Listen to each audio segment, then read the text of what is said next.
যে বহু কিতাবও আছে এই হাদিসটার সমর্থনে আরও অনেক হাদিস আছে। যে সৃষ্টির প্রথম থেকে আল্লাহ তান হাবিবর নাম মোবারক তার নামের লোকে মিলে রাখছে। আমরা জিকির আজকারের ক্ষেত্রেও আল্লাহর জিকির করলে রসুল পাক ইসলামর নামর জিকির যেন আল্লাহর জিকির করি, আল্লাহ নবী ইসলামর জিকির এর লোকে করতে হয়। আল্লাহ হইন ওরাফা না আল্লাহকা জিকরাক, তোমার জিকিরে আমি বুলন করছি। এটা তফসির লেখছেন যে যেখানে আল্লাহর জিকির হয় এখানে নবী ইসলামর জিকির এখানে হয়। এর কারণে রসুল পাক ইসলাম যে আল্লাহ সম্মান দিছেন, আর আদম আলাইসালামরে আল্লাহ সম্মান দিছেন। আদম আলাইসালামরে আল্লাহ ফিরিস্তা হল শ্রদ্ধা করাইছেন, উসজুদু আদম। আর রসুল পাক ইসলামরে সম্মান দিছেন আল্লাহ ফিরিস্তা হলরে কইছেন যে অবশ্য আমরা তামাম মখলুকরে নির্দেশ দিছেন। আল্লাহ ইন্নাল্লাহ মালাইকাতাহু ইউসাল্লুনা আলান নবী ইয়া আইয়ুহাল্লাযীনা আমানু সাল্লু আলাইহি ওয়া সাল্লিমু তাসলিমা আল্লাহুম্মা সাল্লি ওয়া সাল্লিম ওয়া বারিক আলাইহি। রসুল পাক ইসলামের দরবারও দুরুদ বেজবার লাগে ফিরিস্তা হলরে এবং আমরা নির্দেশ দিছেন, তামাম মখলুকরে নির্দেশ দিছেন। আর এর লোকে কইছেন যে আমি আল্লাহ আমার নবীর দরবারও দুরুদ বেজিলাম।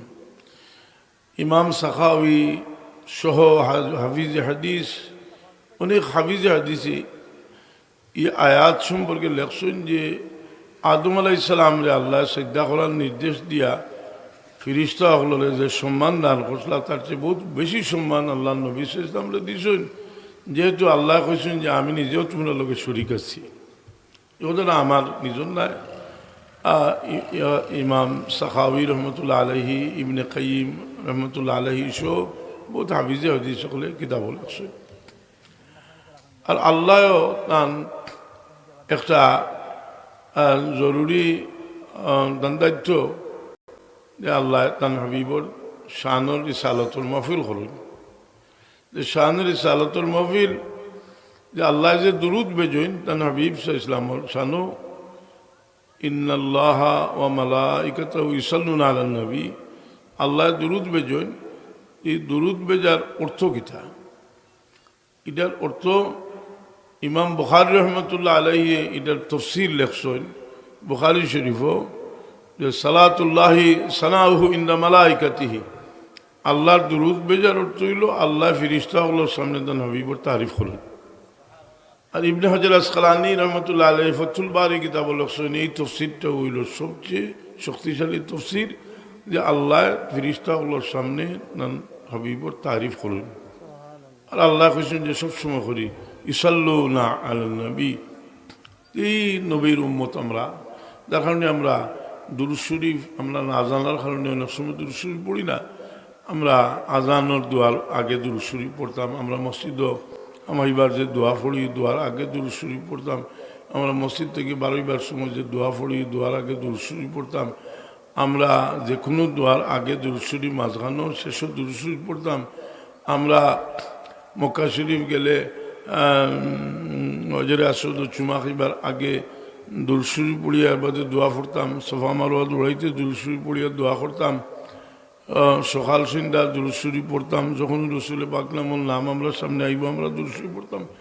আমরা যদি মজলিস বাদ থাকি যে যতবার রসুল পাকের নাম মোবারক করবো আমরা দুরূদ শরীফ পড়তাম।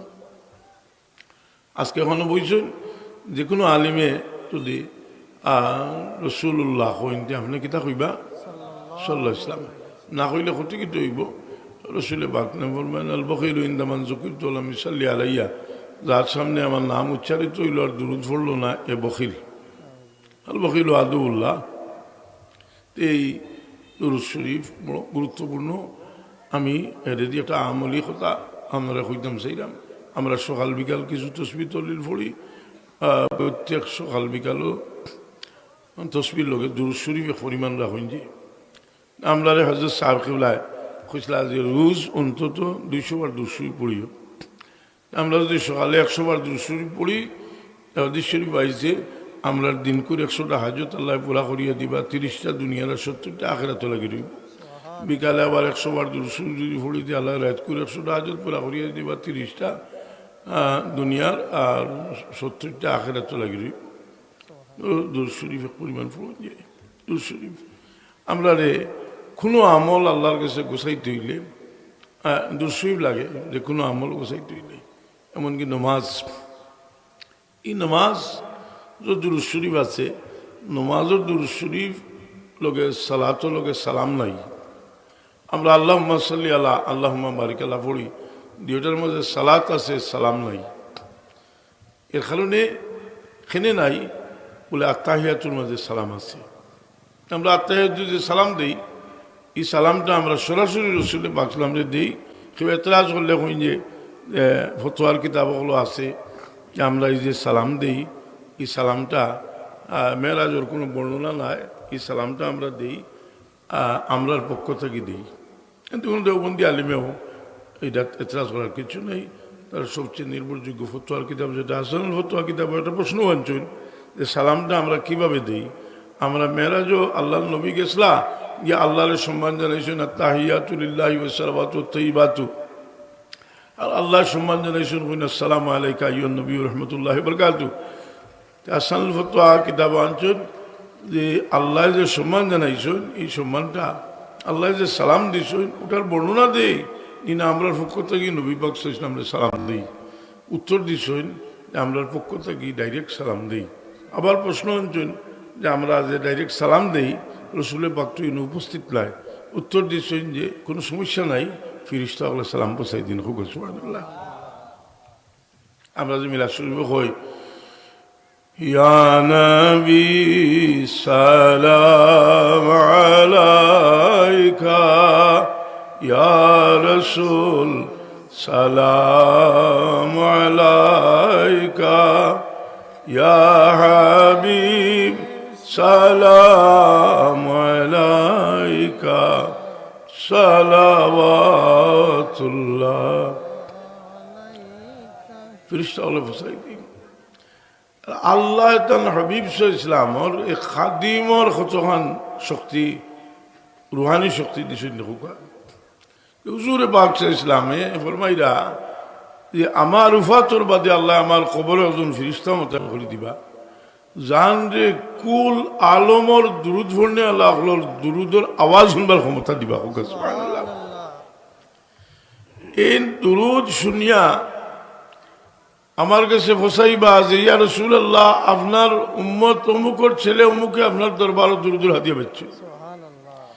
ইন্নাল্লাহ ওয়াক্কালা বিকবরি মালাকান আতাহুল্লাহু আসমাআল খালাইক লা ইউসাল্লি আলাইয়া আহাদুন ইল্লা আবলাগানি বিইসমি ওয়া ইসমি আবি হাযা ফুলান ইবনে ফুলান ক্বাদ সাল্লা আলাইক।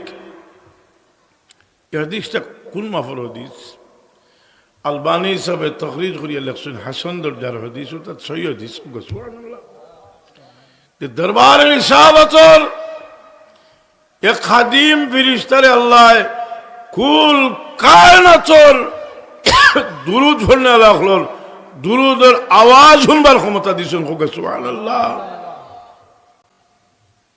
এই হাদিস তো আল্লামা ইবনে তাইমিয়ার সবচেয়ে যোগ্য এবং সবচেয়ে কঠিন অনুসারী ইবনে কাইয়িম আল জাওজিয়াতুন জালাউল আফহাম কিতাব আনছেন।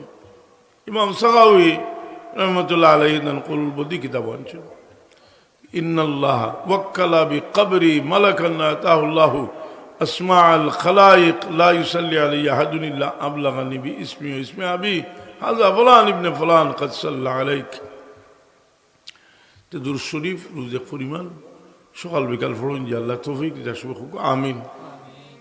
হাজিরিনে কেরাম সামিনে নিজাম, আমরা যে রসুল পাক ইসলামর উম্মত, আমি এখন একটা প্রশ্ন করি বুঝবার লাগে, আমরা প্রশ্ন করব কারণ অনেক সন্দেহ মনে থাকে। আপনারা একটা প্রশ্ন করতাম চাইলাম যে আমি যদি কই আপনারা আল্লাহর হাবিবর উম্মতর মাঝে আল্লাহ নবীর জমানাত ইলা কোনো মানুষ আসলানি যারা রসুলে পাকলাম ওর সাহাবায়ে কেরাম থাকি রসুলে পাকলাম রে রসুলে পাক সাহাবায়ে কেরাম থাকি বেশি আল্লাহ বিল্লাহ তাকওয়া পরেজগারি এখতিয়ার করছেন, রসুলে পাকর লগইয়া যুদ্ধ জেহাদও গেছেন, আর রসুল পাক সাল্লামের লোকে বেয়াদবি করছেন আর সাহাবি হলে এরারে কাতল হত্যা চাইছেন রসুল পাক সাল্লামে এরারে জাহান্নমর কুকুর হইছেন ইলা কোনো ঘটনা বাড়িব না কথা বুঝছো না নি আল্লাহ নবীর লোকে রয়েছে সাহাবা একরাম থেকে বেশি আল্লাহ আল্লাহ করছে এর বাদে বেয়াদবি করছে করার বাদে রসুলে পাকে উমর সাহাবি হলে কাতল করতে চাইছেন রসুলে পাকে কাতল করছই না করতে দিছই না কিন্তু কইছেন ইগুরে দল হইবা আর ইটা দলম থেকে এমনভাবে বাড়িয়ে যাইবা যেলা জেলা থির দনুক থেকে বাড়িয়ে যায় বলে আলোচনা কেমন বালা কিতাবও আছে বলে আর কোনো যাইবার দরকার নাই বুখারী শরীফ আর মুসলিম শরীফ দুকানও যথেষ্ট বুখারী শরীফ আর মুসলিম শরীফ দুইখানের আলোচনা আছে যে আমরা মনে করি যে বেটা অত বড় আলিম অত আল্লাহ আল্লাহ করে আর ইসলামর দাওয়াত দে ইসলামর জান্ডা আতলিয়া ঘুরে আর আল্লাহ নবীর সামনে বেদবি করিব বেটা বেদে হতো বলে হ্যাঁ এগুলো যদি বেয়াদব হয়েছে কি ভরিবার বেয়াদব হইতে হওয়ার বহু চূড়া নবুলো আমি দেখাই ফলে আমি বুখারী শরীফ যাইরাম না ফলে আমি যাইরাম মুসান্নাফে ইবনে আবি শাইবার একটা হাদিস কইরাম যে মুসান্নাফে ইবনে আবি শাইবা কিতাবে একটা হাদিস আনছেন একদিন সাহাবায়ে কেরামে বইয়া মাতিরা বলে ইয়া রাসূলুল্লাহ সাল্লাল্লাহু আলাইহি ওয়াসাল্লাম আমরার মাঝে একজন মানুষ সবচেয়ে বেশি আল্লাহওয়ালা সবচেয়ে বেশি পরেজগার দিনদার রসুল পাকের কাছে তার কথা কইরা কিছু সময় বাদে একটা মানুষ আইল আইয়া